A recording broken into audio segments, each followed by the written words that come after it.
ভাই কিভাবে এই জিনিসগুলো আপনি এত আগে থেকে বলে দিছেন? বিএনপি চাইলেও পুরনো রাজনীতি থেকে বের হয়ে আসতে পারবে না, তার দল ভেঙে যাবে, পারবে না। এরপরে চূড়ান্ত খেলাটা হবে এনসিপির সাথে। বিএনপি যখন সাইজ হয়ে যাবে মোটামুটি, সেটা ইন্ডিয়ার মাধ্যমে হোক, এজেন্সির মাধ্যমে হোক, এক্সওয়াইজেড আরো অনেকের মাধ্যমে হোক, এরপর একটা জামাতের উপরে আসবে। তো বিএনপি যে কদিন পারলো তো পারলো, জামাত পারবে না 3 দিনও। এরপরে চূড়ান্ত খেলাটা হবে এনসিপির সাথে। এত পারফেক্ট এবং নিখুঁত ভাবে অ্যানালাইজ করা নট সো ইজি ব্রো। আমরা কি জিনিস হারাইলাম?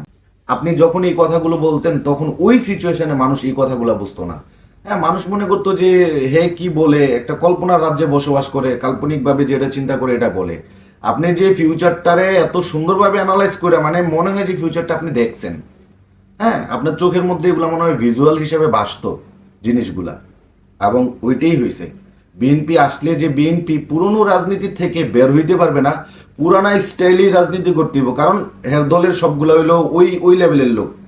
হ্যাঁ, যদি ভালো করতে চায়ও ওর দলের জন্য পারবো না, ওই স্টাইলেই করতে হইব। প্রত্যেকটা কথা পয়েন্টে পয়েন্টে এখন সত্যি হইতেছে।